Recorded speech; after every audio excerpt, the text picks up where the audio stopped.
In this video, a complete reading of The Legend of Sleepy Hollow to help you get the rest that you deserve. I'm Mad Morph, and if you're new here, welcome, and if you're returning, welcome home. I hope you've had a wonderful October. This is the Halloween episode, and if you want to listen to this book with relaxing rain sounds in the background, that is also available on the channel. Like and subscribe for more free readings like this one, and if you would like to support the channel and get even more readings, you can join me on Patreon.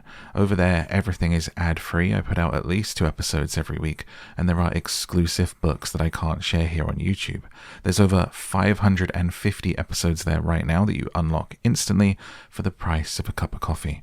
It's at patreon.com/downtosleep, so come and join the sleepiest book club around. And since it's Halloween, you can make me your vampire BF for this holiday season by picking up the ASMR audio in the Down to Sleep shop.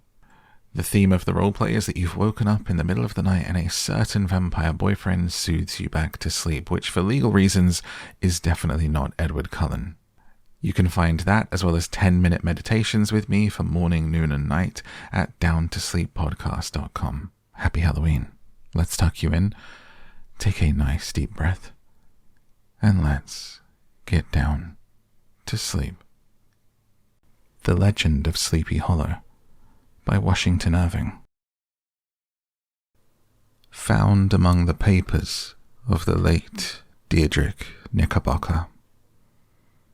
A pleasing land of drowsy head it was, of dreams that wave before the half-shut eye, and of gay castles in the clouds that pass, forever flushing round a summer sky. In the bosom of one of those spacious coves which indent the eastern shore of the Hudson, at that broad expansion of the river denominated by the ancient Dutch navigators the Tappan Zee, and where they always prudently shortened sail and implored the protection of St. Nicholas when they crossed. There lies a small market town or rural port, which by some is called Greensburg, but which is more generally and properly known by the name of Tarrytown. This name was given, we are told, in former days by the good housewives of the adjacent country, from the inveterate propensity of their husbands to linger about the village tavern on market days. Be that as it may, I do not vouch for the fact, but merely advert to it for the sake of being precise and authentic. Not far from this village, perhaps about 2 miles, there is a little valley, or rather lap of land among high hills, which is one of the quietest places in the whole world. A small brook glides through it, with just murmur enough to lull one to repose, and the occasional whistle of a quail or tapping of a woodpecker is almost the only sound that ever breaks in upon the uniform tranquillity. I recollect that when a stripling, my first exploit in squirrel shooting was in a grove of tall walnut trees that shades one side of the valley. I had wandered into it at noontime, when all nature is peculiarly quiet, and was startled by the roar of my own gun as it broke the Sabbath stillness around and was prolonged and reverberated by the angry echoes. If ever I should wish for a retreat whither I might steal from the world and its distractions, and dream quietly away the remnant of a troubled life, I know of none more promising than this little valley. From the listless repose of the place and the peculiar character of its inhabitants, who were descendants from the original Dutch settlers, this sequestered glen has long been known by the name of Sleepy Hollow, and its rustic lads are called the Sleepy Hollow Boys throughout all the neighboring country. A drowsy, dreamy influence seems to hang over the land, and to pervade the very atmosphere. Some say that the place was bewitched by a high German doctor during the early days of the settlement. Others that an old Indian chief, the prophet or wizard of his tribe, held his powwows there before the country was discovered by Master Hendrik Hudson. Certain it is, the place still continues under the sway of some witching power that holds a spell over the minds of the good people, causing them to walk in a continual reverie. They are given to all kinds of marvelous beliefs, are subject to trances and visions, and frequently see strange sights and hear music and voices in the air. The whole neighborhood abounds with local tales, haunted spots, and twilight superstitions. Stars shoot and meteors glare oftener across the valley than in any other part of the country. And the nightmare, with her whole ninefold, seems to make it the favorite scene of her gambols. The dominant spirit, however, that haunts this enchanted region and seems to be commander-in-chief of all the powers of the air, is the apparition of a figure on horseback, without a head. It is said by some to be the ghost of a Hessian trooper whose head had been carried away by a cannonball in some nameless battle during the Revolutionary War, and who is ever and anon seen by the country folk hurrying along in the gloom of night, as if on the wings of the wind. His haunts are not confined to the valley, but extend at times to the adjacent roads, and especially to the vicinity of a church at no great distance. Indeed, certain of the most authentic historians of those parts, who have been careful in collecting and collating the floating facts concerning this spectre, allege that the body of the trooper, having been buried in the churchyard, the ghost rides forth to the scene of battle in nightly quest of his head, and that the rushing speed with which he sometimes passes along the hollow, like a midnight blast, is owing to his being belated and in a hurry to get back to the churchyard before daybreak. Such is the general purport of this legendary superstition, which has furnished materials for many a wild story in that region of shadows. And the spectre is known at all the country firesides by the name of the Headless Horseman of Sleepy Hollow. It is remarkable that the visionary propensity I have mentioned is not confined to the native inhabitants of the valley, but is unconsciously imbibed by everyone who resides there for a time. However wide awake they may have been before they entered that sleepy region, they are sure, in a little time, to inhale the witching influence of the air, and begin to grow imaginative, to dream dreams, and see apparitions. I mention this peaceful spot with all possible laud, for it is in such little retired Dutch valleys found here and there, embosomed in the great state of New York, that population, manners, and customs remain fixed, while the great torrent of migration and improvement, which is making such incessant changes in other parts of this restless country, sweeps by them unobserved. They are like those little nooks of still water which border a rapid stream, where we may see the straw and bubble riding quietly at anchor, or slowly revolving in their mimic harbor, undisturbed by the rush of the passing current. Though many years have elapsed since I trod the drowsy shades of Sleepy Hollow, yet I question whether I should not still find the same trees and the same families vegetating in its sheltered bosom.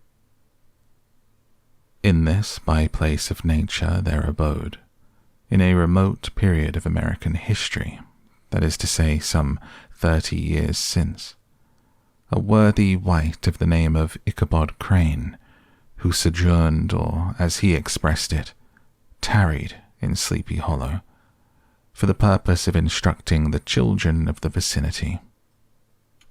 He was a native of Connecticut, a state which supplies the Union with pioneers for the mind as well as for the forest, and sends forth yearly its legions of frontier woodmen and country schoolmasters. The cognomen name of Crane was not inapplicable to his person. He was tall, but exceedingly lank, with narrow shoulders, long arms and legs, hands that dangled a mile out of his sleeves, feet that might have served for shovels, and his whole frame most loosely hung together. His head was small and flat at top, with huge ears, large green glassy eyes, and a long snipe nose, so that it looked like a weathercock perched upon his spindle neck to tell which way the wind blew. To see him striding along the profile of a hill on a windy day, with his clothes bagging and fluttering about him, one might have mistaken him for the genius of famine descending upon the earth, or some scarecrow eloped from a cornfield. His schoolhouse was a low building of one large room, rudely constructed of logs, the windows partly glazed and partly patched with the leaves of old copybooks.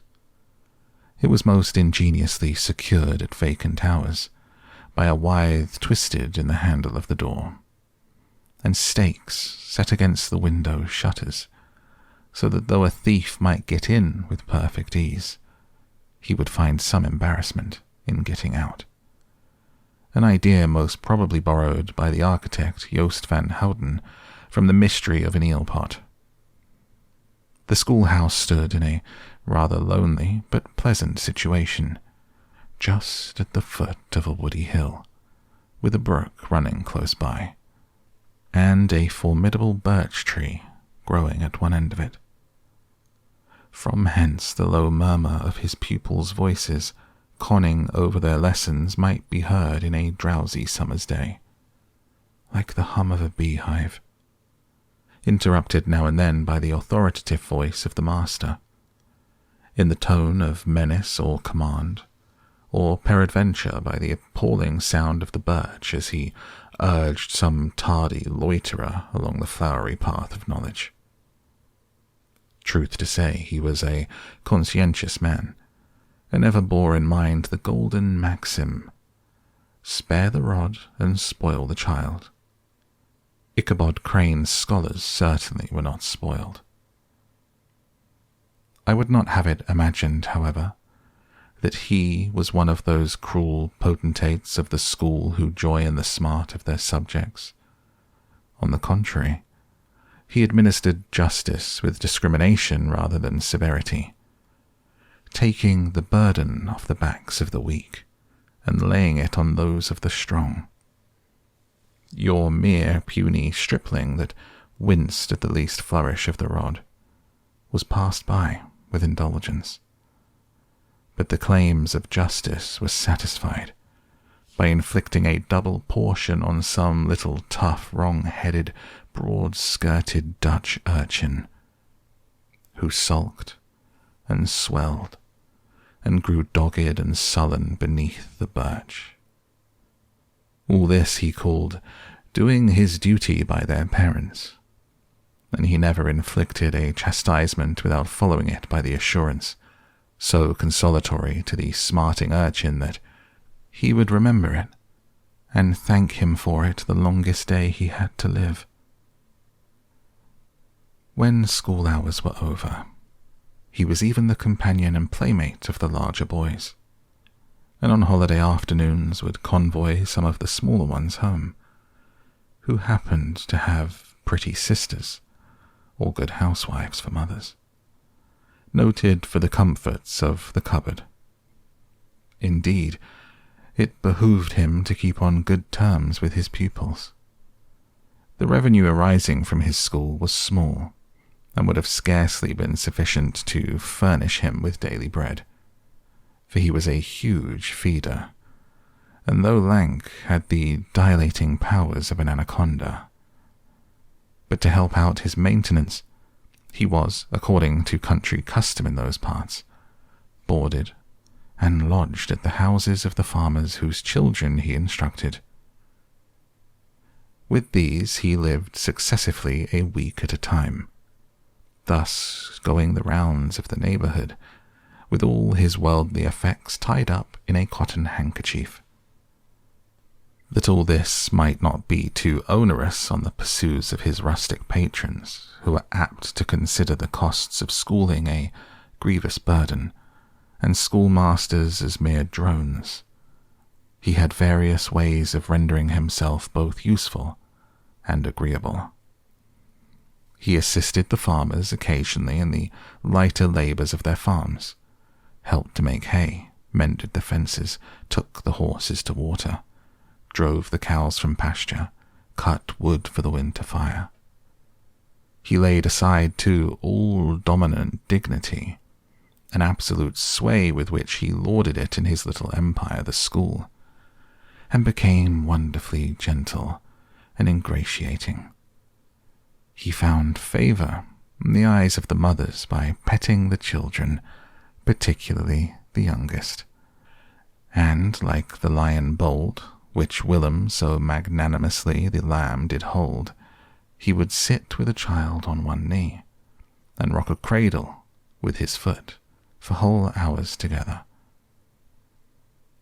In addition to his other vocations, he was the singing master of the neighborhood, and picked up many bright shillings by instructing the young folks in psalmody.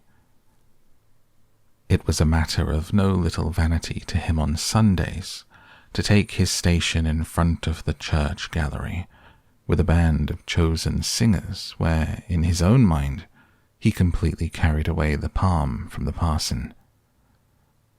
Certain it is his voice resounded far above all the rest of the congregation, and there are peculiar quavers still to be heard in that church, and which may even be heard half a mile off, quite to the opposite side of the mill pond on a still Sunday morning, which is said to be legitimately descended from the nose of Ichabod Crane. Thus, by divers little makeshifts in that ingenious way which is commonly denominated by hook and by crook, the worthy pedagogue got on tolerably enough, and was thought by all who understood nothing of the labor of headwork to have a wonderfully easy life of it. The schoolmaster is generally a man of some importance in the female circle of a rural neighborhood, being considered a kind of idle, gentlemanlike personage, of vastly superior taste and accomplishments to the rough country swains, and indeed inferior in learning only to the parson. His appearance, therefore, is apt to occasion some little stir at the tea-table of a farmhouse, and the addition of a supernumerary dish of cakes or sweetmeats, or peradventure the parade of a silver teapot.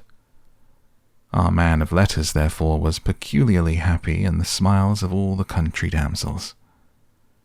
How he would figure among them in the churchyard, between services on Sundays, gathering grapes for them from the wild vines that overran the surrounding trees, reciting for their amusement all the epitaphs on the tombstones, or sauntering, with a whole bevy of them, along the banks of the adjacent mill pond, while the more bashful country bumpkins hung sheepishly back, envying his superior elegance and address. From his half-itinerant life, also, he was a kind of travelling gazette, carrying the whole budget of local gossip from house to house, so that his appearance was always greeted with satisfaction. He was, moreover, esteemed by the women as a man of great erudition, for he had read several books quite through, and was a perfect master of Cotton Mather's History of New England Witchcraft, in which, by the way, he most firmly and potently believed. He was, in fact, an odd mixture of small shrewdness, and simple credulity. His appetite for the marvelous and his powers of digesting it were equally extraordinary, and both had been increased by his residence in this spellbound region. No tale was too gross or monstrous for his capacious swallow. It was often his delight, after his school was dismissed in the afternoon, to stretch himself on the rich bed of clover bordering the little brook that whimpered by his schoolhouse, and there con over old Mather's direful tales, until the gathering dusk of evening made the printed page a mere mist before his eyes. Then, as he wended his way by swamp and stream and awful woodland to the farmhouse where he happened to be quartered, every sound of nature at that witching hour fluttered his excited imagination. The moan of the whippoorwill from the hillside, the boding cry of the tree-toad, that harbinger of storm, the dreary hooting of the screech owl, or the sudden rustling in the thicket of birds frightened from their roost. The fireflies, too, which sparkled most vividly in the darkest places, now and then startled him, as one of uncommon brightness would stream across his path. And if by chance a huge blockhead of a beetle came winging his blundering flight against him, the poor varlet was ready to give up the ghost, with the idea that he was struck with a witch's token. His only resource on such occasions, either to drown thought or drive away evil spirits, was to sing psalm tunes in the good people of Sleepy Hollow as they sat by their doors of an evening, were often filled with awe at hearing his nasal melody. In linked sweetness long drawn out, floating from the distant hill or along the dusky road. Another of his sources of fearful pleasure was to pass long winter evenings with the old Dutch wives, as they sat spinning by the fire, with a row of apples roasting and spluttering along the hearth, and listened to their marvelous tales of ghosts and goblins, and haunted fields and haunted books and haunted bridges and haunted houses, and particularly of the headless horseman, or galloping Hessian of the Hollow as they sometimes called him. He would delight them equally by his anecdotes of witchcraft, and of the direful omens and portentous sights and sounds in the air, which prevailed in the earlier times of Connecticut, and would frighten them woefully with speculations upon comets and shooting stars, and with the alarming fact that the world did absolutely turn round, and that they were half the time topsy-turvy. But if there was a pleasure in all this, while snugly cuddling in the chimney corner of a chamber that was all of a ruddy glow from the crackling wood fire, and where of course no spectre dared to show its face, it was dearly purchased by the terrors of his subsequent walk homewards. What fearful shapes and shadows beset his path, amidst the dim and ghastly glare of a snowy night. With what wistful look did he eye every trembling ray of light streaming across the waste fields from some distant window. How often he was appalled by some shrub covered with snow, which like a sheeted spectre beset his very path. How often did he shrink with curdling awe at the sound of his own steps on the frosty crust beneath his feet, and dread to look over his shoulder lest he should behold some uncouth being tramping close behind him. And how often was he thrown into complete dismay by some rushing blast, howling among the trees, in the idea that it was the galloping Hessian on one of his nightly scourings.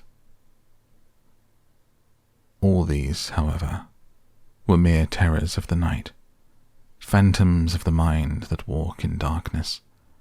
And though he had seen many spectres in his time, and been more than once beset by Satan in divers shapes, in his lonely perambulations yet daylight put an end to these evils, and he would have passed a pleasant life of it, in despite of the devil and all his works, if his path had not been crossed by a being that causes more perplexity to mortal man than ghosts, goblins, and the whole race of witches put together. And that was a woman.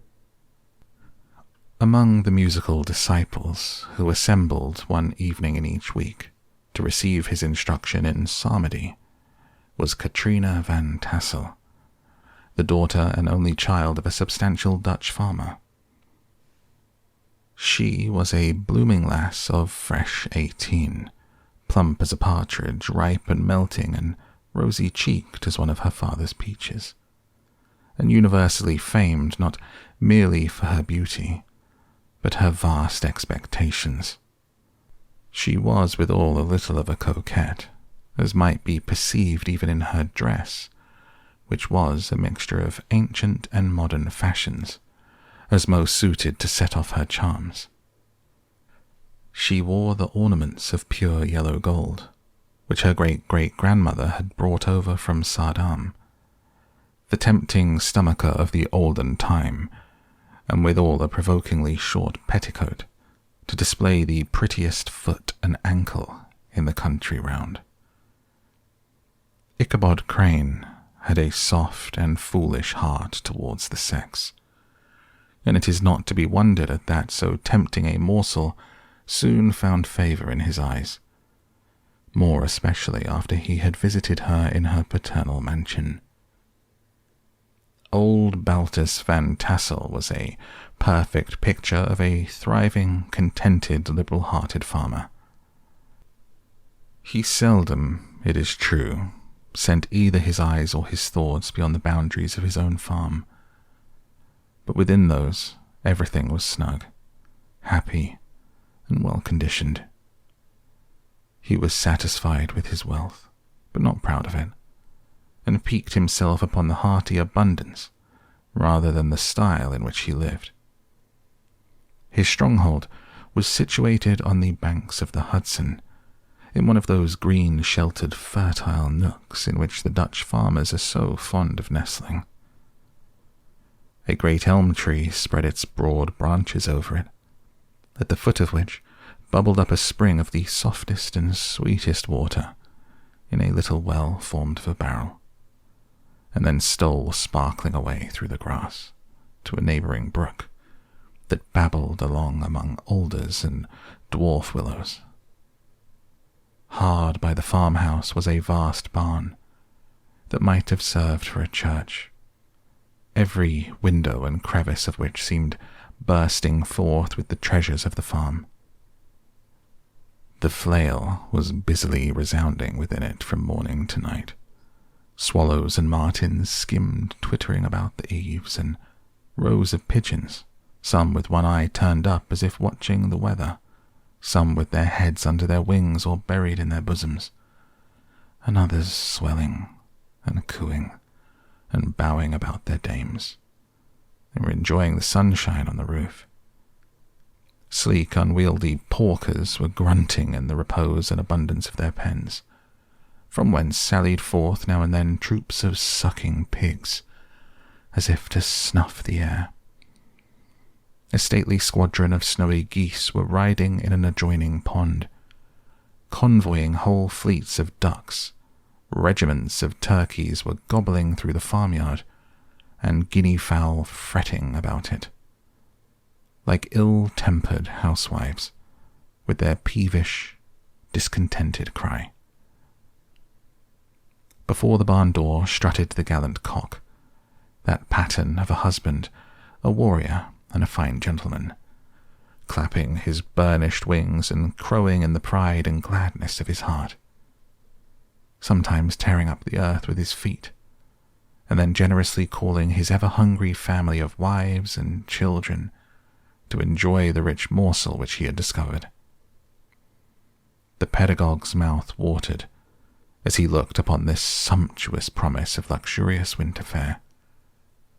In his devouring mind's eye he pictured to himself every roasting pig running about with a pudding in his belly and an apple in his mouth.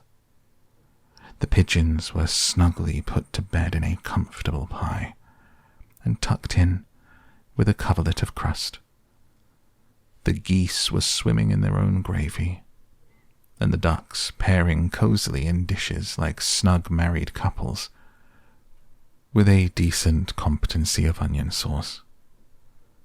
In the porkers he saw carved out the future sleek side of bacon and juicy relishing ham. Not a turkey, but he beheld daintily trussed up with its gizzard under its wing, and peradventure a necklace of savoury sausages. And even bright Chanticleer himself lay sprawling on his back, in a side dish with uplifted claws, as if craving that quarter which his chivalrous spirit disdained to ask while living. As the enraptured Ichabod fancied all this, and as he rolled his great green eyes over the fat meadowlands, the rich fields of wheat, of rye, of buckwheat, and Indian corn, and the orchards burdened with ruddy fruit, which surrounded the warm tenement of Van Tassel, his heart yearned after the damsel who was to inherit these domains, and his imagination expanded with the idea how they might be readily turned into cash, and the money invested in immense tracts of wild land and shingle palaces in the wilderness. Nay, his busy fancy already realized his hopes, and presented to him the blooming Katrina, with a whole family of children, mounted on the top of a wagon loaded with household trumpery, with pots and kettles dangling beneath.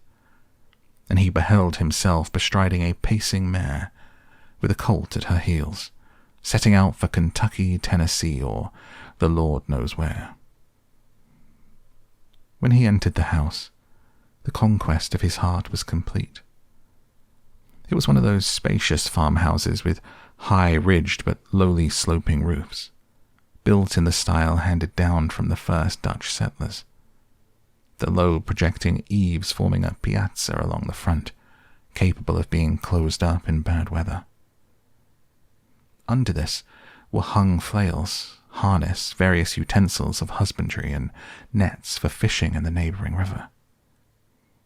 Benches were built along the sides for summer use, and a great spinning wheel at one end and a churn at the other showed the various uses to which this important porch might be devoted. From this piazza the wondering Ichabod entered the hall, which formed the centre of the mansion and the place of usual residence. Here, rows of resplendent pewter, ranged on a long dresser, dazzled his eyes. In one corner stood a huge bag of wool, ready to be spun. In another, a quantity of linsey-woolsey just from the loom. Ears of Indian corn and strings of dried apples and peaches hung in gay festoons along the walls, mingled with the gourd of red peppers, and a door left ajar gave him a peep into the best parlour, where the claw-footed chairs and dark mahogany tables shone like mirrors, and irons, with their accompanying shovel and tongs, glistened from their covert of asparagus tops. Mock oranges and conch shells decorated the mantelpiece.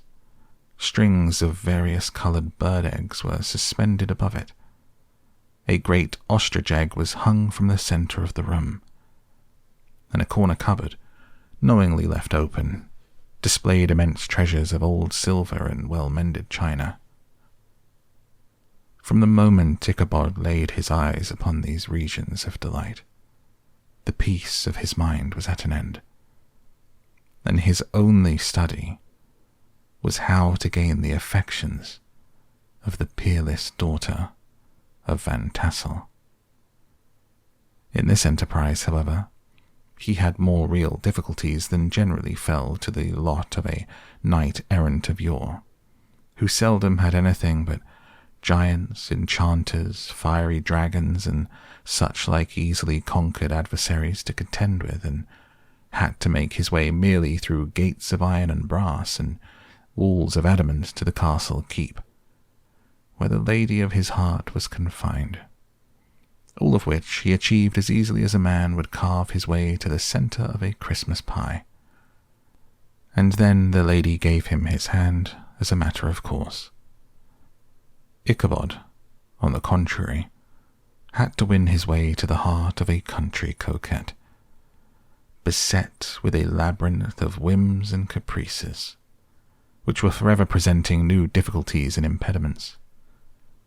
And he had to encounter a host of fearful adversaries of real flesh and blood, the numerous rustic admirers who beset every portal to her heart, keeping a watchful and angry eye upon each other, but ready to fly out in the common cause against any new competitor. Among these, the most formidable was a burly, roaring, roistering blade of the name of Abraham, or according to the Dutch abbreviation, Brom van Brunt, the hero of the country round, which rang with feats of strength and hardihood. He was broad-shouldered and double-jointed, with short curly black hair, and a bluff but not unpleasant countenance, having a mingled air of fun and arrogance. From his Herculean frame and great powers of limb, he had received the nickname of Brom Bones, by which he was universally known. He was famed for great knowledge and skill in horsemanship, being as dexterous on horseback as a Tartar. He was foremost at all races and cockfights, and with the ascendancy which bodily strength always acquires in rustic life, was the umpire of all disputes, setting his hat on one side and giving his decisions with an air and tone that admitted of no gainsay or appeal. He was always ready for either a fight or a frolic, but had more mischief than ill will in his composition. And with all his overbearing roughness, there was a strong dash of waggish good humour at bottom. He had 3 or 4 boon companions who regarded him as their model, and at the head of whom he scoured the country, attending every scene of feud or merriment for miles round. In cold weather he was distinguished by a fur cap, surmounted with a flaunting fox's tail, and when the folks at a country gathering descried this well-known crest at a distance, whisking about among a squad of hard riders, they always stood by for a squall. Sometimes his crew would be heard dashing along past the farmhouses at midnight with whoop and halloo, like a troop of Don Cossacks, and the old dames, startled out of their sleep, would listen for a moment, till the hurry-scurry had clattered by, and then exclaim, "Hey, there goes Brom Bones and his gang." The neighbours looked upon him with a mixture of awe, admiration, and goodwill, and when any madcap prank or rustic brawl occurred in the vicinity, always shook their heads, and warranted Brom Bones was at the bottom of it. This rantipole hero had for some time singled out the blooming Katrina for the object of his uncouth gallantries, and though his amorous toyings were something like the gentle caresses and endearments of a bear, yet it was whispered that she did not altogether discourage his hopes. Certain it is, his advances were signals for rival candidates to retire, who felt no inclination to cross a lion in his amours, insomuch that when his horse was seen tied to a Van Tassel paling on a Sunday night, a sure sign that his master was courting, or, as it is termed, sparking within, all other suitors passed by in despair, and carried the war into other quarters. Such was the formidable rival with whom Ichabod Crane had to contend, and considering all things, a stouter man than he would have shrunk from the competition, and a wiser man would have despaired. He had, however, a happy mixture of pliability and perseverance in his nature. He was in form and spirit like a supplejack, yielding but tough. Though he bent, he never broke, and though he bowed beneath the slightest pressure, yet the moment it was away, jerk, he was as erect and carried his head as high as ever. To have taken the field openly against his rival would have been madness, for he was not a man to be thwarted in his amours, any more than that stormy lover Achilles. Ichabod, therefore, made his advances in a quiet and gently insinuating manner. Under cover of his character of singing master, he made frequent visits at the farmhouse. Not that he had anything to apprehend from the meddlesome interference of parents, which is so often a stumbling block in the path of lovers. Bolt Van Tassel was an easy, indulgent soul. He loved his daughter better even than his pipe, and like a reasonable man and an excellent father, let her have her way in everything. His notable little wife, too, had enough to do to attend to her housekeeping and manage her poultry, for, as she sagely observed, ducks and geese are foolish things, and must be looked after, but girls can take care of themselves. Thus, while the busy dame bustled about the house, or plied her spinning wheel at one end of the piazza, honest Bolt would sit smoking his evening pipe at the other, watching the achievements of a little wooden warrior who, armed with a sword in each hand, was most valiantly fighting the wind on the pinnacle of the barn. In the meantime, Ichabod would carry on his suit with the daughter by the side of the spring under the great elm, or sauntering along in the twilight, that hour so favourable to the lover's eloquence. I profess not to know how women's hearts are wooed and won. To me they have always been matters of riddle and admiration. Some seem to have but one vulnerable point or door of access, while others have 1,000 avenues, and may be captured in 1,000 different ways. It is a great triumph of skill to gain the former, but a still greater proof of generalship to maintain possession of the latter. For a man must battle for his fortress at every door and window. He who wins 1,000 common hearts is therefore entitled to some renown, but he who keeps undisputed sway over the heart of a coquette is indeed a hero. Certain it is this was not the case with the redoubtable Brombones, and from the moment Ichabod Crane made his advances, the interests of the former evidently declined. His horse was no longer seen tied to the palings on Sunday nights, and a deadly feud gradually arose between him and the preceptor of Sleepy Hollow. Brom, who had a degree of rough chivalry in his nature, would fain have carried matters to open warfare and settled their pretensions to the lady, according to the mode of those most concise and simple reasoners, the knights-errant of yore, by single combat. But Ichabod was too conscious of the superior might of his adversary to enter the lists against him. He had overheard a boast of Bones that he would double the schoolmaster up and lay him on a shelf of his own schoolhouse, and he was too wary to give him an opportunity. There was something extremely provoking in this obstinately pacific system. It left Brom no alternative but to draw upon the funds of rustic waggery in his disposition, and to play off boorish practical jokes upon his rival. Ichabod became the object of whimsical persecution to Bones and his gang of rough riders. They harried his hitherto peaceful domains, smoked out his singing school by stopping up the chimney, broke into the schoolhouse at night in spite of its formidable fastenings of withe and window stakes, and turned everything topsy-turvy. so that the poor schoolmaster began to think all the witches in the country held their meetings there. But what was still more annoying, Brom took all opportunities of turning him into ridicule in presence of his mistress, and had a scoundrel dog whom he taught to whine in the most ludicrous manner, and introduced as a rival to Ichabod's to instruct her in psalmody.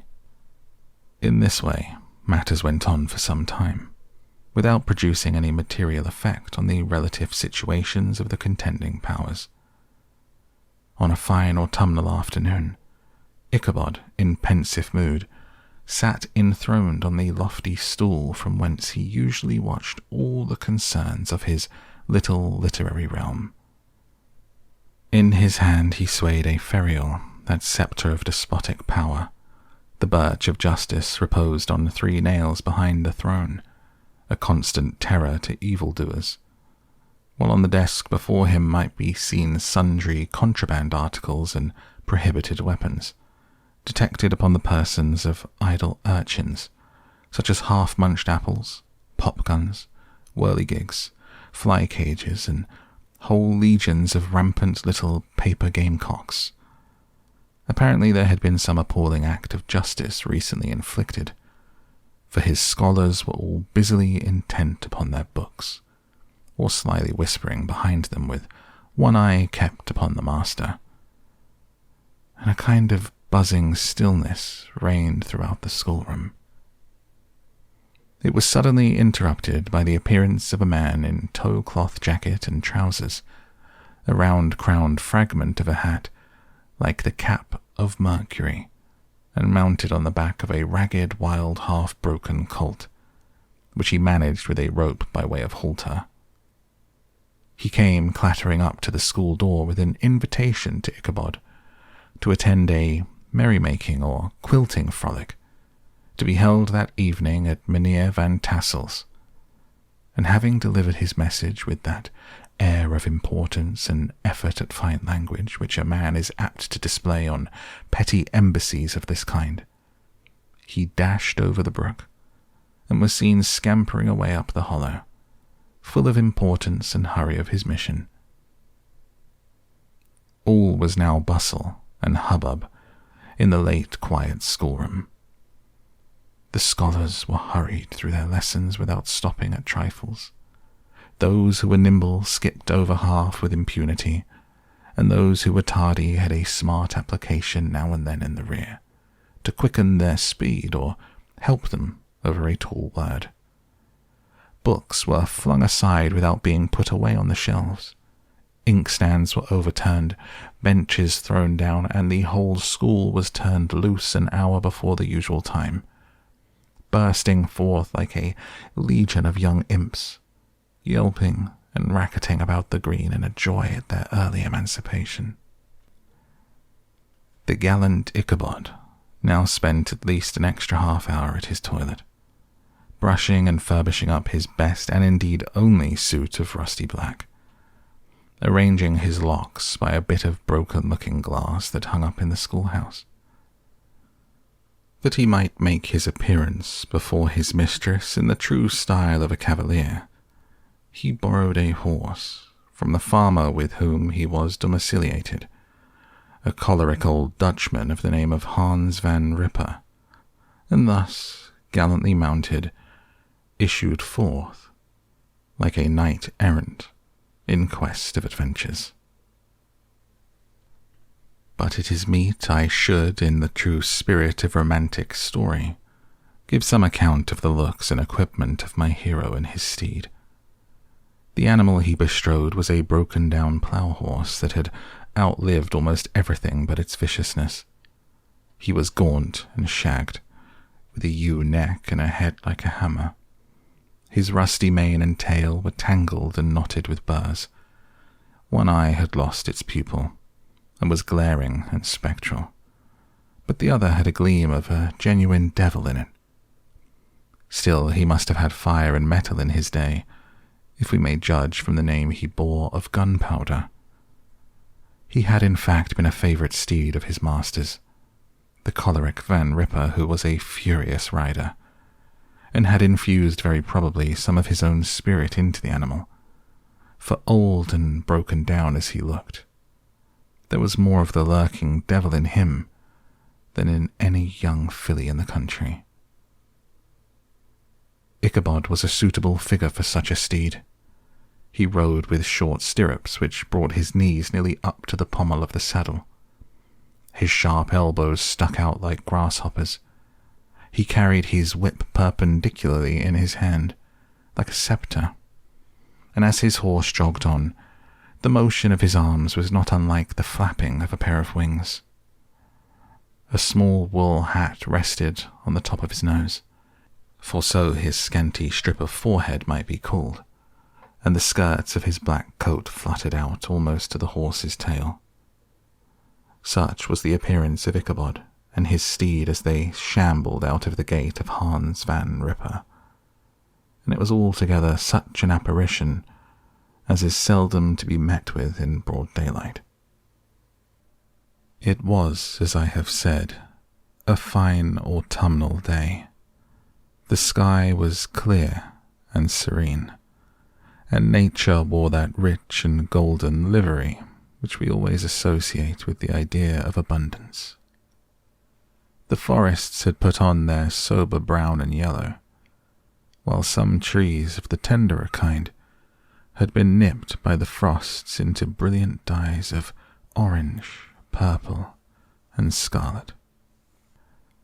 Streaming files of wild ducks began to make their appearance high in the air. The bark of the squirrel might be heard from the groves of beech and hickory nuts, and the pensive whistle of the quail at intervals from the neighbouring stubble field. The small birds were taking their farewell banquets. In the fullness of their revelry they fluttered, chirping and frolicking from bush to bush and tree to tree, capricious from the very profusion and variety around them. There was the honest cock-robin, the favourite game of stripling sportsmen, with its loud, querulous note, and the twittering blackbirds flying in sable clouds, and the golden-winged woodpecker with his crimson crest, his broad black gorget and splendid plumage, and the cedar-bird with its red-tipped wings and yellow-tipped tail and its little Montero cap of feathers, and the blue-jay, that noisy coxcomb, in his gay light blue coat and white underclothes, screaming and chattering, nodding and bobbing, and bowing, and pretending to be on good terms with every songster of the grove. As Ichabod jogged slowly on his way, his eye, ever open to every symptom of culinary abundance, ranged with delight over the treasures of jolly autumn. On all sides he beheld vast store of apples, some hanging in oppressive opulence on the trees, some gathered into baskets and barrels for the market, others heaped up in rich piles for the cider press. Farther on he beheld great fields of Indian corn, with its golden ears peeping from their leafy coverts, holding out the promise of cakes and hasty pudding, and the yellow pumpkins lying beneath them, turning up their fair round bellies to the sun, and giving ample prospects of the most luxurious of pies. And anon he passed the fragrant buckwheat fields, breathing the odour of the beehive, and as he beheld them, soft anticipation stole over his mind of dainty slapjacks, well buttered and garnished with honey or treacle by the delicate little dimpled hand of Katrina Van Tassel. Thus feeding his mind with many sweet thoughts and sugared suppositions, he journeyed along the sides of a range of hills which look out upon some of the goodliest scenes of the mighty Hudson. The sun, gradually wheeled his broad disk down in the west. The wide bosom of the Tapanzee lay motionless and glassy, excepting that here and there a gentle undulation waved and prolonged the blue shadow of the distant mountain. A few amber clouds floated in the sky, without a breath of air to move them. The horizon was a fine golden tint, changing gradually into a pure apple green, and from that into the deep blue of the mid-heaven. A slanting ray lingered on the woody crests of the precipices that overhung some parts of the river, giving greater depth to the dark grey and purple of their rocky sides. A sloop was loitering in the distance, dropping slowly down with the tide, her sail hanging uselessly against the mast, and as the reflection of the sky gleamed along the still water, it seemed as if the vessel was suspended in the air. It was toward evening that Ichabod arrived at the castle of the Heer Van Tassel, which he found thronged with the pride and flower of the adjacent country. Old farmers, a spare leathern-faced race, in homespun coats and breeches, blue stockings, huge shoes, and magnificent power buckles. Their brisk, withered little dames, in close crimped caps, long-waisted short gowns, homespun petticoats with scissors and pincushions and gay calico pockets hanging on the outside. Buxom lasses, almost as antiquated as their mothers, excepting where a straw hat, a fine ribbon, or perhaps a white frock, gave symptoms of city innovation. The sons in short, square-skirted coats, with rows of stupendous brass buttons, and their hair generally queued in the fashion of the times, especially if they could procure an eel skin for the purpose, it being esteemed throughout the country as a potent nourisher and strengthener of the hair. Brom Bones, however, was the hero of the scene, having come to the gathering on his favourite steed, Daredevil, a creature like himself full of mettle and mischief, and which no one but himself could manage. He was, in fact, noted for preferring vicious animals, given to all kinds of tricks which kept the rider in constant risk of his neck, for he held a tractable, well-broken horse as unworthy of a lad of spirit. Fain would I pause to dwell upon the world of charms that burst upon the enraptured gaze of my hero as he entered the state parlour of Van Tassel's mansion. Not those of the bevy of buxom lasses, with their luxurious display of red and white, but the ample charms of a genuine Dutch country tea-table in the sumptuous time of autumn. Such heaped-up platters of cakes of various and almost indescribable kinds, known only to experienced Dutch housewives. There was the doughty doughnut, the tender, oily cook, and the crisp and crumbling cruller, sweet cakes and short cakes, ginger cakes and honey cakes, and the whole family of cakes. And then there were apple pies and peach pies and pumpkin pies, besides slices of ham and smoked beef, and moreover delectable dishes of preserved plums and peaches and pears and quinces, not to mention broiled shad and roasted chickens, together with bowls of milk and cream, all mingled higgledy-piggledy pretty much as I have enumerated them, with the motherly teapot sending up its clouds of vapour from the midst. Heaven bless the mark. I want breath and time to discuss this banquet as it deserves, and am too eager to get on with my story. Happily, Ichabod Crane was not in so great a hurry as his historian, but did ample justice to every dainty. He was a kind and thankful creature, whose heart dilated in proportion as his skin was filled with good cheer, and whose spirits rose with eating, as some men's do with drink.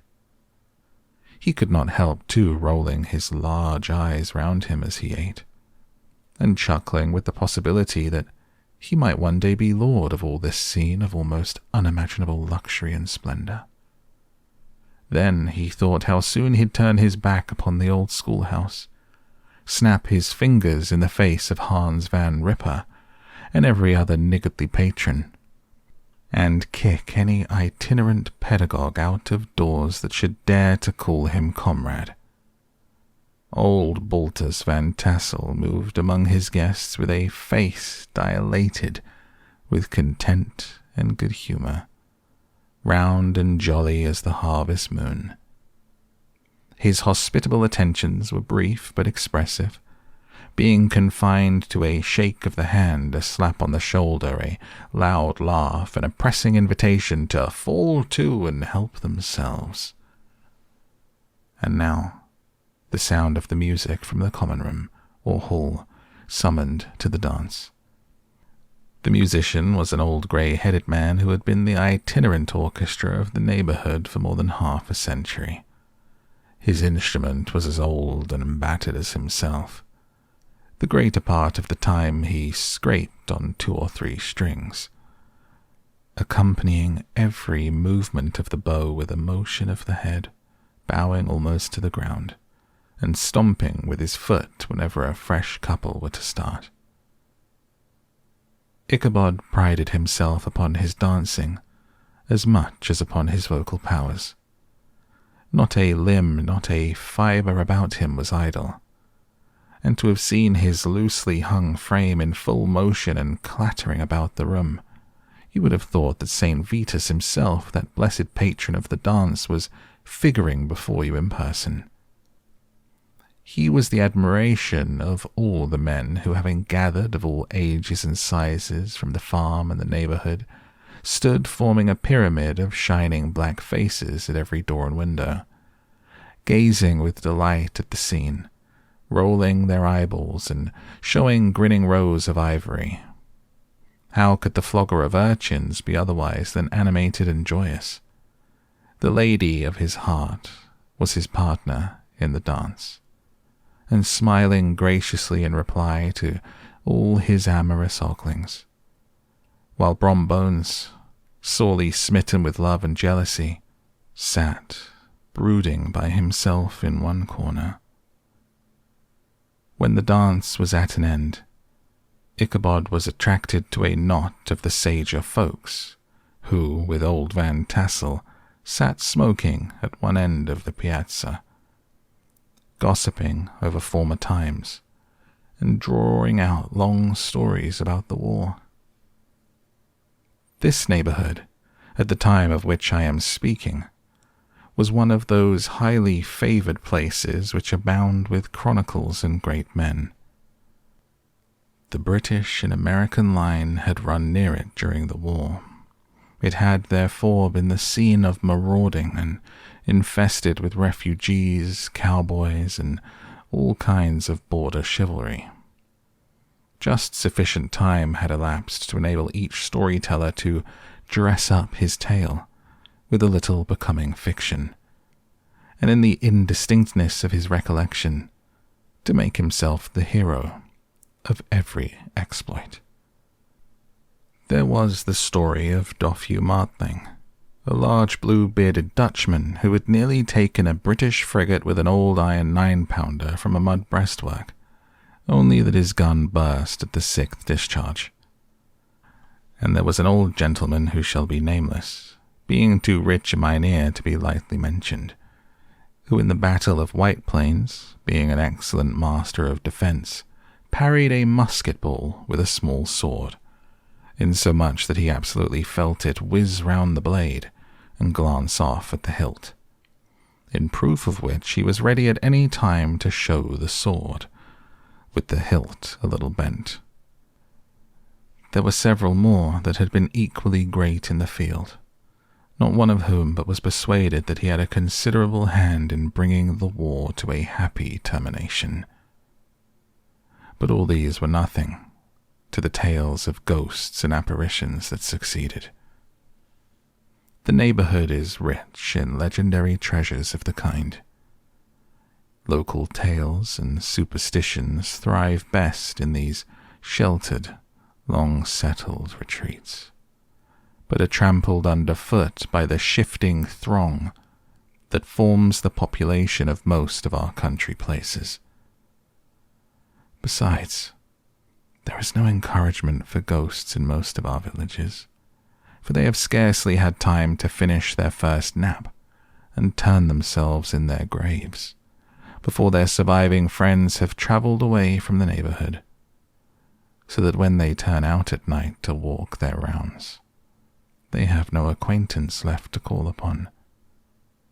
This is perhaps the reason why we so seldom hear of ghosts, except in our long-established Dutch communities. The immediate cause, however, of the prevalence of supernatural stories in these parts was doubtless owing to the vicinity of Sleepy Hollow. There was a contagion in the very air that blew from that haunted region. It breathed forth an atmosphere of dreams and fancies infecting all the land. Several of the Sleepy Hollow people were present at Van Tassel's, and as usual were doling out their wild and wonderful legends. Many dismal tales were told about funeral trains and mourning cries, and wailings heard and seen about the great tree where the unfortunate Major Andre was taken, and which stood in the neighborhood. Some mention was made also of the woman in white, that haunted the dark glen at Raven Rock, and was often heard to shriek on winter nights before a storm, having perished there in the snow. The chief part of the stories, however, turned upon the favorite spectre of Sleepy Hollow, the headless horseman, who had been heard several times of late, patrolling the country, and, it was said, tethered his horse nightly among the graves in the churchyard. The sequestered situation of this church seems always to have made it a favorite haunt of troubled spirits. It stands on a knoll, surrounded by locust trees and lofty elms, from among which its decent whitewashed walls shine modestly forth, like Christian purity beaming through the shades of retirement.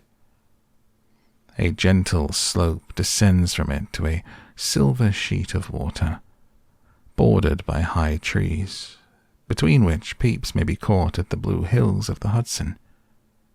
To look upon its grass-grown yard, where the sunbeams seem to sleep so quietly, one would think that there at least the dead might rest in peace.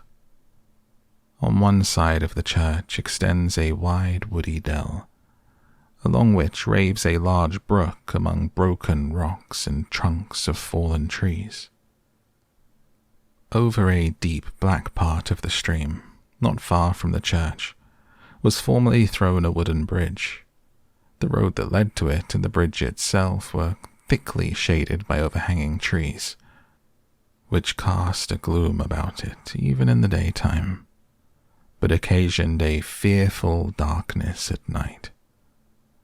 Such was one of the favorite haunts of the headless horseman, and the place where he was most frequently encountered. The tale was told of old Brewer, a most heretical disbeliever in ghosts, how he met the horseman returning from his foray into Sleepy Hollow, and was obliged to get up behind him. How they galloped over bush and brake, over hill and swamp, until they reached the bridge, when the horseman suddenly turned into a skeleton, threw old Brewer into the brook, and sprang away over the treetops with a clap of thunder. This story was immediately matched by a thrice marvelous adventure of Brom Bones, who made light of the galloping Hessian as an arrant jockey. He affirmed that on returning one night from the neighbouring village of Sing Sing, he had been overtaken by this midnight trooper, that he had offered to race with him for a bowl of punch, and should have won it too, for Daredevil beat the goblin horse all hollow. But just as they came to the church bridge, the Hessian bolted and vanished in a flash of fire. All these tales told in that drowsy undertone with which men talk in the dark, the countenances of the listeners only now and then receiving a casual gleam from the glare of a pipe, sank deep in the mind of Ichabod. He repaid them in kind with large extracts from his invaluable author, Cotton Mather, and added many marvellous events that had taken place in his native state of Connecticut, and fearful sights which he had seen in his nightly walks about Sleepy Hollow. The revel now gradually broke up. The old farmers gathered together their families in their wagons, and were heard for some time rattling along the hollow roads and over the distant hills. Some of the damsels mounted on pillion behind their favourite swains, and their light-hearted laughter, mingling with the clatter of hoofs, echoed along the silent woodlands, sounding fainter and fainter until they gradually died away. And the late scene of noise and frolic was all silent and deserted. Ichabod only lingered behind, according to the custom of country lovers, to have a tete-a-tete with the heiress, fully convinced that he was now on the high road to success. What passed at this interview, I will not pretend to say, for in fact I do not know. Something, however, I fear me, must have gone wrong, for he certainly sallied forth after no very great interval, with an air quite desolate and chapfallen. Oh, these women, these women! Could that girl have been playing off any of her coquettish tricks? Was her encouragement of the poor pedagogue all a mere sham to secure her conquest of his rival? Heaven only knows, not I. Let it suffice to say, Ichabod stole forth with the air of one who had been sacking a hen-roost rather than a fair lady's heart.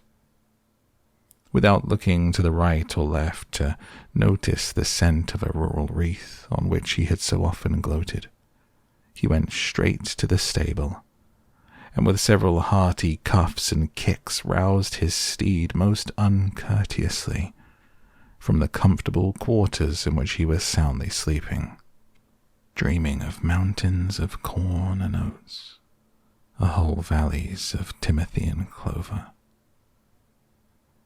It was the very witching time of night that Ichabod, heavy-hearted and crestfallen, pursued his travels homewards, along the sides of the lofty hills which rise above Tarrytown, and which he had traversed so cheerily in the afternoon. The hour was as dismal as himself.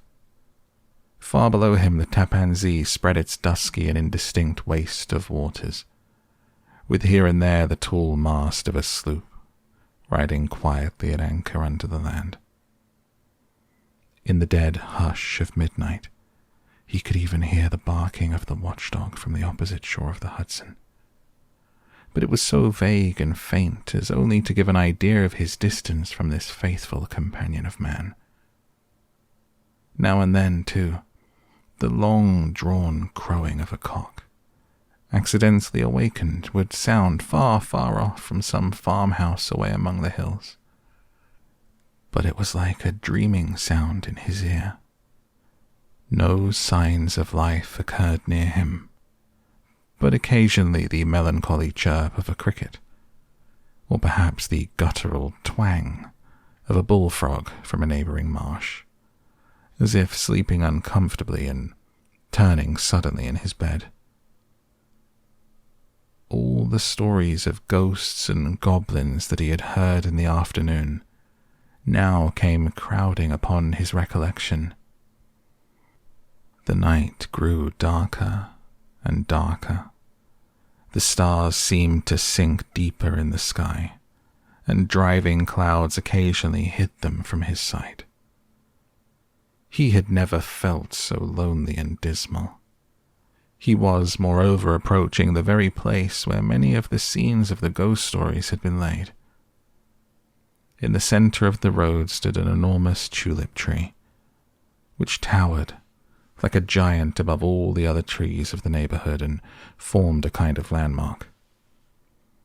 Its limbs were gnarled and fantastic, large enough to form trunks for ordinary trees, twisting down almost to the earth and rising again into the air. It was connected with the tragical story of the unfortunate Andre, who had been taken prisoner hard by, and was universally known by the name of Major Andre's tree.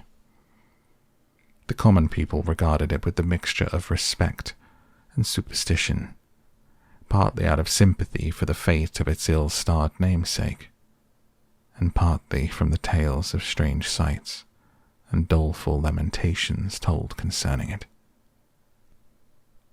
As Ichabod approached this fearful tree, he began to whistle. He thought his whistle was answered, but it was but a blast sweeping sharply through the dry branches. As he approached a little nearer, he thought he saw something white hanging in the midst of the tree. He paused and ceased whistling, but on looking more narrowly, perceived that it was a place where the tree had been scathed by lightning, and the white wood laid bare. Suddenly, he heard a groan. His teeth chattered, and his knees smote against the saddle. It was but the rubbing of one huge bow upon the other, as they were swayed about by the breeze. He passed the tree in safety, but new perils lay before him. About 200 yards from the tree, a small brook crossed the road, and ran into a marshy and thickly wooded glen, known by the name of Wiley Swamp. A few rough logs laid side by side served for a bridge over this stream. On that side of the road where the brook entered the wood, a group of oaks and chestnuts matted thick with wild grapevines threw a cavernous gloom over it. To pass this bridge was the severest trial. It was at this identical spot that the unfortunate Andre was captured, and under the covert of those chestnuts and vines were the sturdy yeomen concealed who surprised him. This has ever since been considered a haunted stream, and fearful are the feelings of the schoolboy who has to pass it alone after dark. As he approached the stream, his heart began to thump. He summoned up, however, all his resolution, gave his horse half a score of kicks in the ribs, and attempted to dash briskly across the bridge. But instead of starting forward, the perverse old animal made a lateral movement and ran broadside against the fence. Ichabod, whose fears increased with the delay, jerked the reins on the other side and kicked lustily with the contrary foot. It was all in vain. His steed started, it is true, but it was only to plunge to the opposite side of the road into a thicket of brambles and alder bushes. The schoolmaster now bestowed both whip and heel upon the starveling ribs of old Gunpowder, who dashed forward, snuffling and snorting, but came to a stand just by the bridge, with a suddenness that had nearly sent his rider sprawling over his head. Just at this moment, a plashy tramp by the side of the bridge caught the sensitive ear of Ichabod. In the dark shadow of the grove, on the margin of the brook, he beheld something huge, misshapen, and towering. It stirred not, but seemed gathered up in the gloom, like some gigantic monster ready to spring upon the traveller.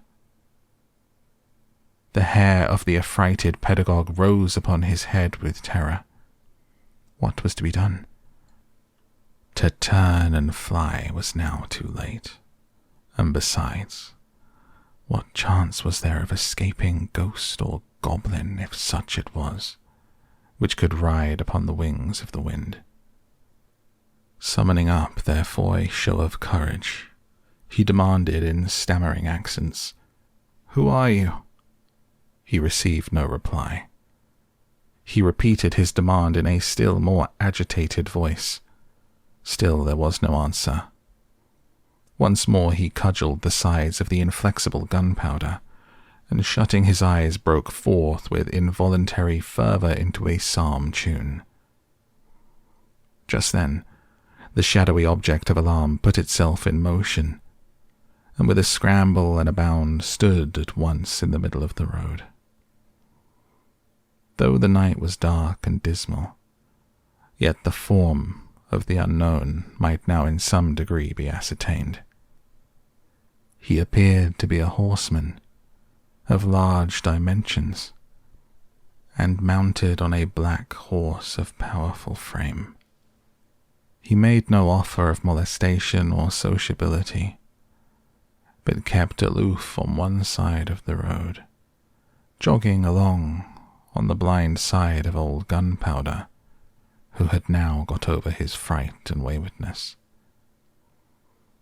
Ichabod, who had no relish for this strange midnight companion, and bethought himself of the adventure of Brom Bones with the galloping Hessian, now quickened his steed in hopes of leaving him behind. The stranger, however, quickened his horse to an equal pace. Ichabod pulled up and fell into a walk, thinking to lag behind.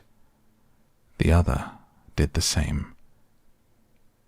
His heart began to sink within him. He endeavoured to resume his psalm tune, but his parched tongue clove to the roof of his mouth, and he could not utter a stave. There was something in the moody and dogged silence of this pertinacious companion that was mysterious and appalling. It was soon fearfully accounted for. On mounting a rising ground which brought the figure of his fellow traveller in relief against the sky, gigantic in height and muffled in cloak, Ichabod was horror-struck on perceiving that he was headless. But his horror was still more increased on observing that the head, which should have rested on his shoulders, was carried before him on the pommel of his saddle. His terror rose to desperation. He rained a shower of kicks and blows upon Gunpowder, hoping by a sudden movement to give his companion the slip. But the spectre started full jump with him. Away, then, they dashed through thick and thin, stones flying and sparks flashing at every bound. Ichabod's flimsy garments fluttered in the air as he stretched his long, lank body away over his horse's head in the eagerness of his flight. They had now reached the road which turns off to Sleepy Hollow. But Gunpowder, who seemed possessed with a demon, instead of keeping up it, made an opposite turn, and plunged headlong downhill to the left. This road leads through a sandy hollow, shaded by trees for about a quarter of a mile, where it crosses the bridge famous in goblin story, and just beyond swells the green knoll, on which stands the whitewashed church. As yet the panic of the steed had given his unskilful rider an apparent advantage in the chase, but just as he had got halfway through the hollow, the girths of the saddle gave way, and he felt it slipping from under him. He seized it by the pommel, and endeavoured to hold it firm, but in vain, and had just time to save himself by clasping old Gunpowder round the neck when the saddle fell to the earth. He heard it trampled underfoot by his pursuer. For a moment, the terror of Hans Van Ripper's wrath passed across his mind, for it was his Sunday saddle. But this was no time for petty fears. The goblin was hard on his haunches, and, unskilful rider that he was, he had much ado to maintain his seat, sometimes slipping on one side, sometimes on another, and sometimes jolted on the high ridge of his horse's backbone, with a violence that he verily feared would cleave him asunder. An opening in the trees now cheered him, with the hopes that the church bridge was at hand. The wavering reflection of a silver star in the bosom of the brook told him that he was not mistaken. He saw the walls of the church, dimly glaring under the trees beyond. He recollected the place where Brom Bones's ghostly competitor had disappeared. If I can but reach that bridge, thought Ichabod, I'm safe. Just then he heard the black steed panting and blowing close behind him. He even fancied that he felt his hot breath. Another convulsive kick in the ribs, and old Gunpowder sprang upon the bridge. He thundered over the resounding planks. He gained the opposite side. And now Ichabod cast a look behind to see if his pursuer should vanish, according to rule, in a flash of fire and brimstone. Just then, he saw the goblin rising in his stirrups, and in the very act of hurling his head at him.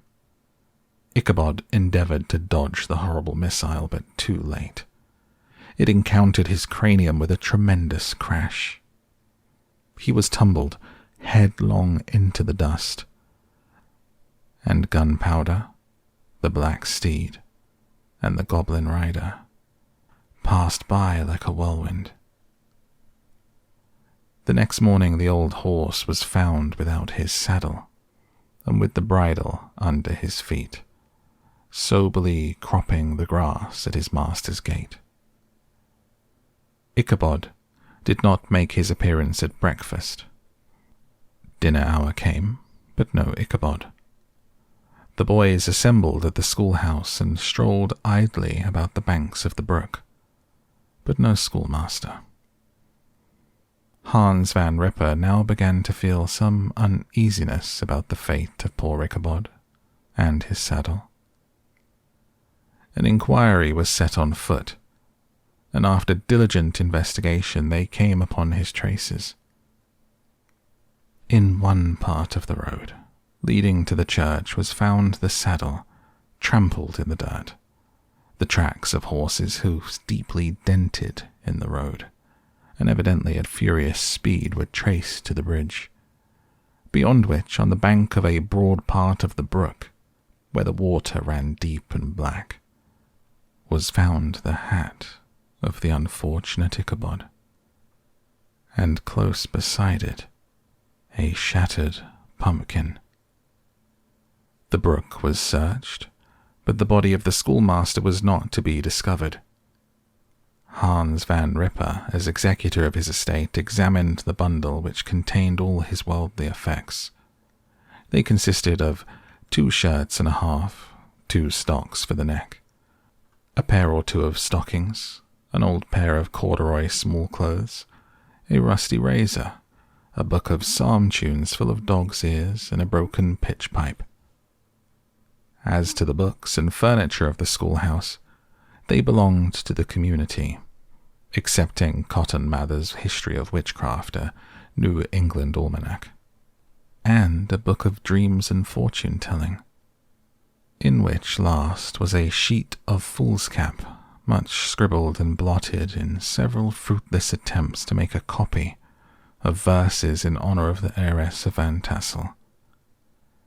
These magic books and the poetic scrawl were forthwith consigned to the flames by Hans Van Ripper, who from that time forward determined to send his children no more to school, observing that he never knew any good come of this same reading and writing.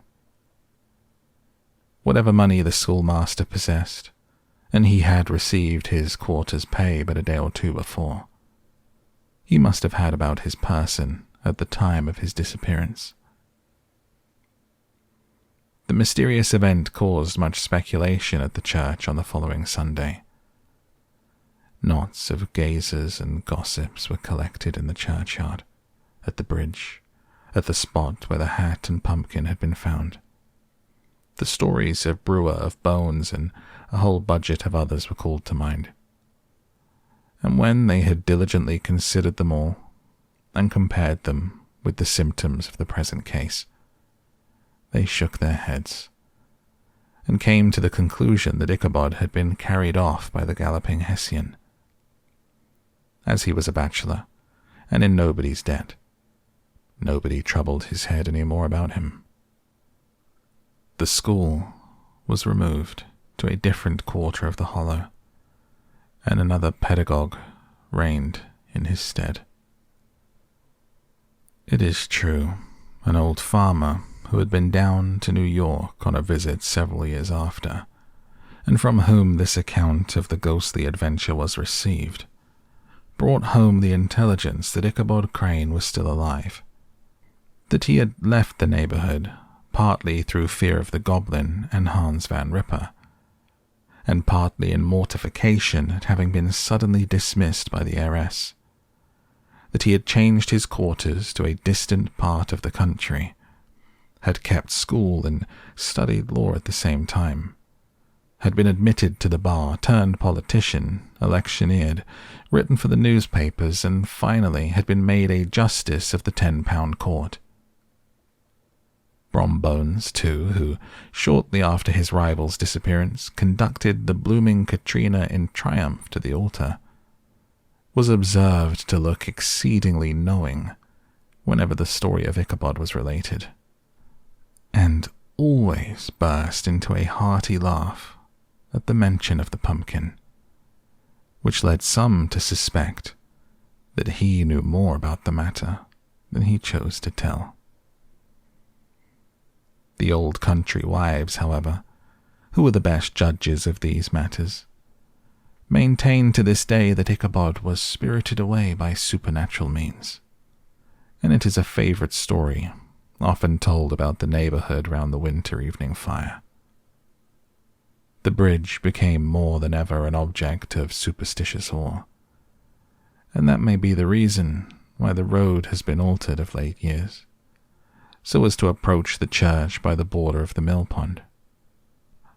The schoolhouse, being deserted, soon fell to decay, and was reported to be haunted by the ghost of the unfortunate pedagogue, and the ploughboy, loitering homeward of a still summer evening, has often fancied his voice at a distance, chanting a melancholy psalm tune among the tranquil solitudes of Sleepy Hollow.